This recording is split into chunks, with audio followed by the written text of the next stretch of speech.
Assalamualaikum warahmatullahi wabarakatuh. Selamat pagi teman-teman, jangan lupa untuk menjaga kesehatan.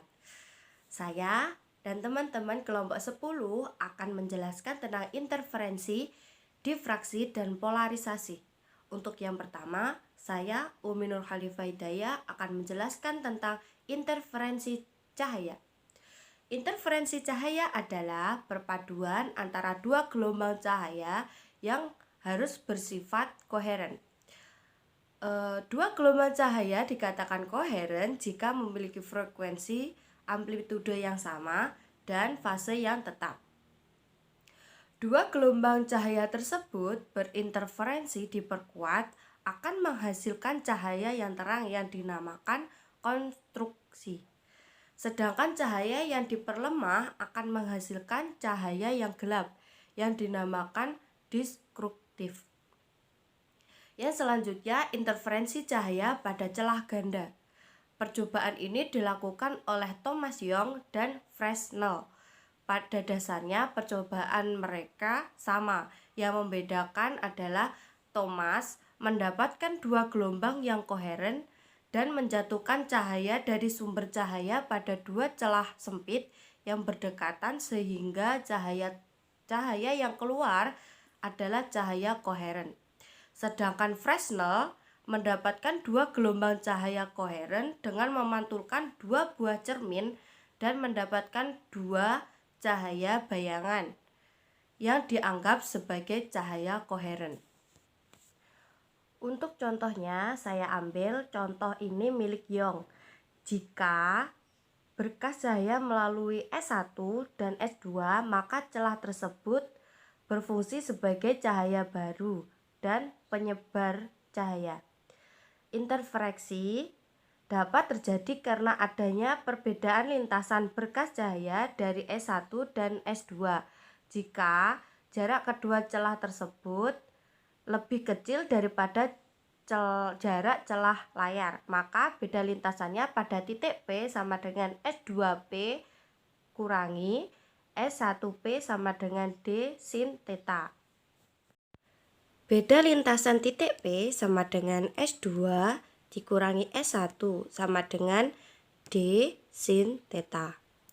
Untuk nilai theta berlaku sin theta sama dengan tangen theta P per L. Untuk P sama dengan N dikali lambda dikali L per D. Yang kedua, interferensi pada selaput tipis. Interferensi pada selaput tipis terjadi karena cahaya yang dipantulkan oleh lapisan permukaan atas dan bawah dari selaput tipis. Contohnya seperti ini. Ini dinamakan sinar monokrom, jatuh pada selaput tipis, tebal pada lapisan atas selaput cahaya dan sebagian dibiaskan lalu dipantulkan lagi ke lapisan bawah. Di titik P akan terjadi interferensi maksimum, yaitu 2ND cos R sama dengan 2M plus 1 setengah lambda.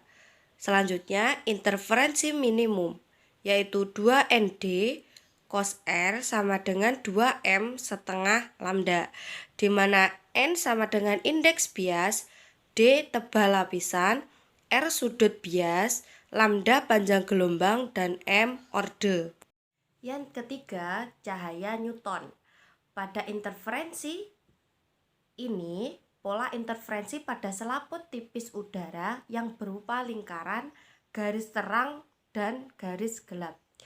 Cincin Newton ini terjadi karena interferensi cahaya dipantulkan oleh permukaan cembung dengan sinar yang menembus lapisan udara, lalu dipantulkan oleh permukaan bagian atas kaca plen. Gambar dari cincin Newton seperti ini. Apabila R menyatakan jari-jari, R besar menyatakan lengkung lensa, lambda menyatakan panjang gelombang, maka disimpulkan hubungan cincin Newton tersebut adalah R2N sama dengan 2N sama dengan 1 setengah lambda. Untuk contoh penerapan interferensi pada kehidupan sehari-hari, contohnya seperti pada kepingan CD, di mana ketika terkena cahaya akan menimbulkan atau akan muncul sebuah cahaya pelangi. Ya, itulah yang dinamakan sebagai interferensi cahaya. Sekian materi dari saya. Untuk lebih lengkapnya bisa dilihat di makalah yang sudah dicantumkan. Untuk materi yang selanjutnya akan disampaikan oleh teman-teman saya. Sekian dari saya. Wassalamualaikum warahmatullahi wabarakatuh. See you.